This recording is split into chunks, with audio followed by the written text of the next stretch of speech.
I'm supposed to talk about the significance of the new leadership team in China for U.S.-China relations, but I'm going to arbitrarily broaden that topic to the significance of the 19th Party Congress for U.S.-China relations. There are both short-term and long-term considerations. But first, a brief overview of aspects that are important for both short-term and longer-term considerations. The work report delivered by General Secretary Xi Jinping marked a basic shift in the direction of China's development designed to end an ideological dispute inside China over how relevant Western models should be for China's development. Essentially, the work report did everything possible to reduce the influence of Western models. China will not become more Westernized as it modernizes. It will become something distinctively Chinese with the party firmly in control. There were 47 references in the 3.5-hour speech to various things with Chinese characteristics.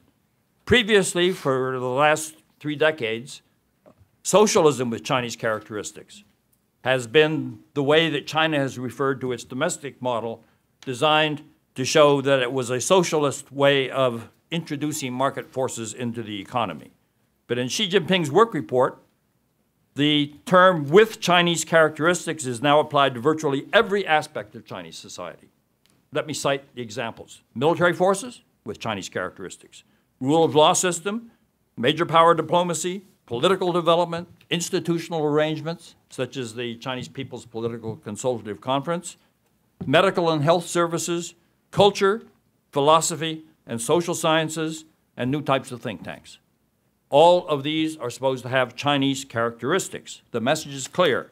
We intend to do things our way, not your way. This can be a model, quoting from the speech, for other countries that want to speed development and maintain their own independence. In Xi Jinping's words, China is on a development path that is contributing Chinese wisdom and Chinese solutions for resolving the problems of mankind. Now, that's a very ambitious statement.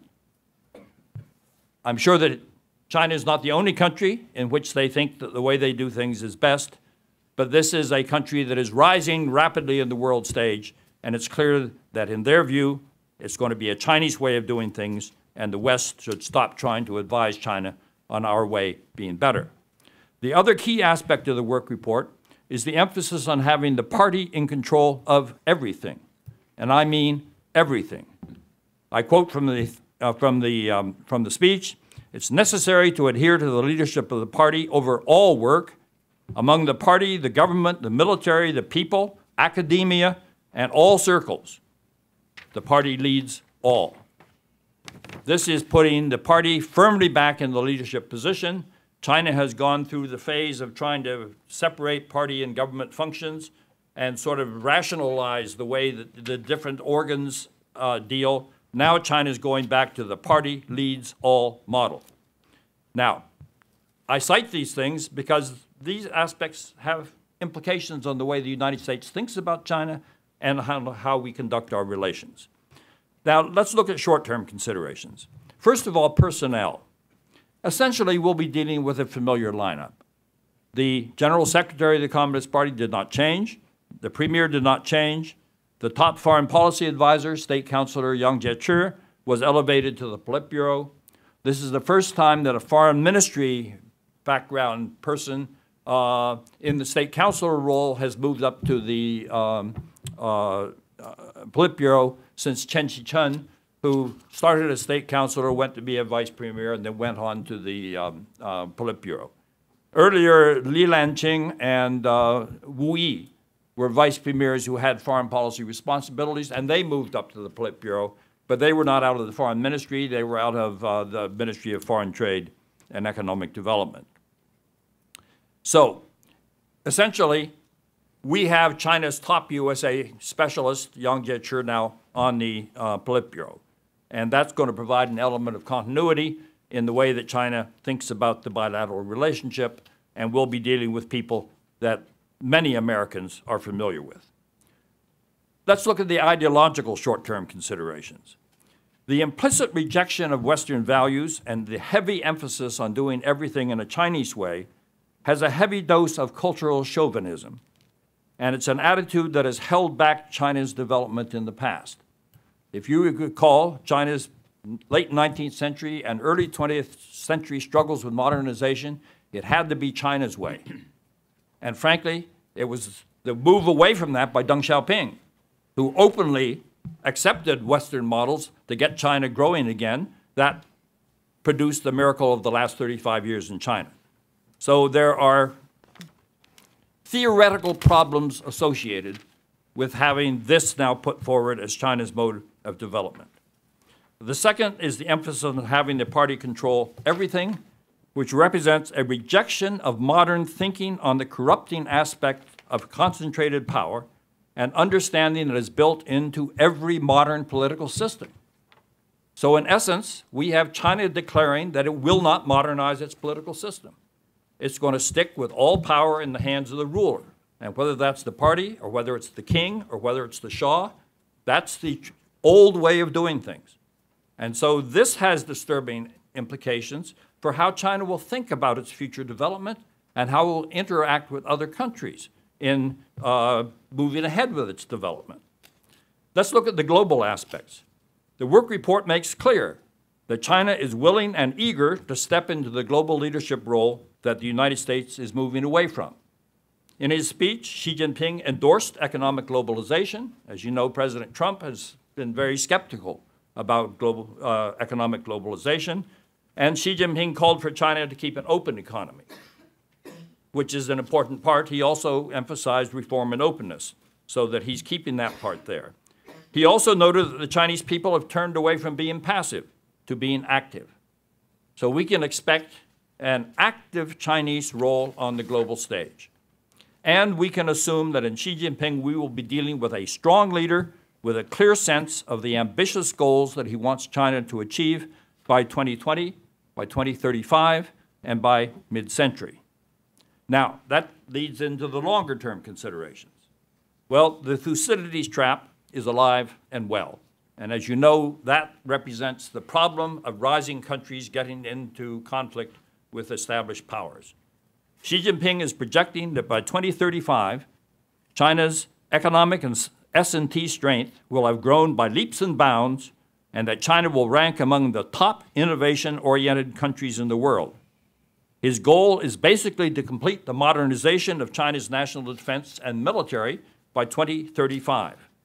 By mid-century, he projects that China will have become a country whose comprehensive national power and international influence will be at the forefront. And the Chinese People's Army military will rank among the top militaries in the world. This was mistranslated in the Xinhua English version. It said it will be the top military in the world.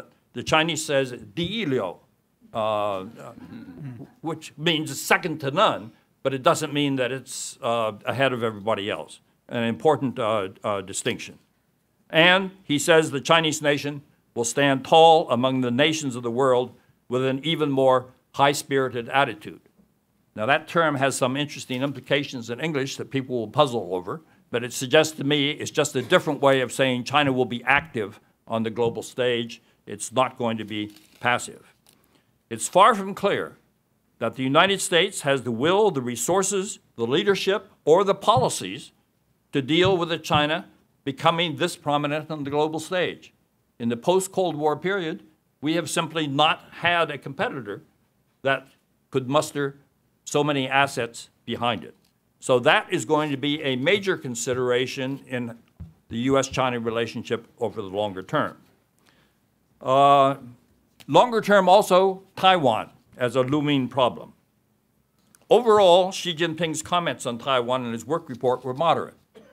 He reaffirmed the mainland's policy of peaceful unification, and he repeated Beijing's willingness to deal with anyone and any party on the basis of a one China or a 92 consensus on one China approach. But at the same time, Xi Jinping's work report included the statement that, quote, realizing complete national unification is an inevitable requirement the Chinese is 必然要求, for realizing the great rejuvenation of the Chinese people, and that great rejuvenation is targeted for 2049. So if you treat this language literally, he's saying that you have to have the complete unification of China completed by 2049.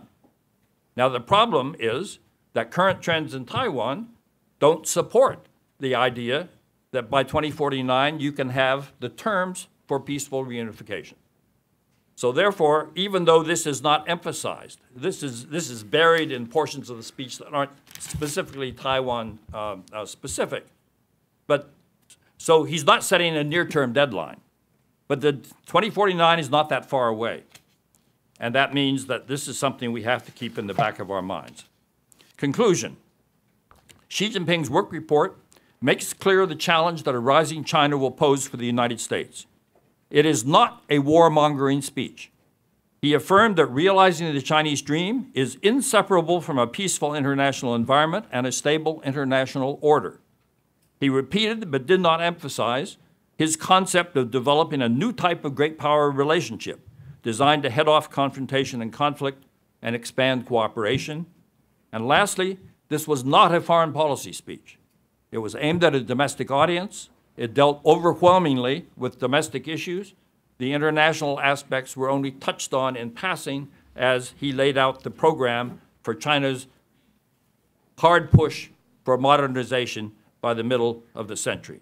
From a short-term standpoint, much will rest in terms of U.S. China relations on the outcome of President Trump's visit to Beijing that will occur in early November. Thank you. Thank you.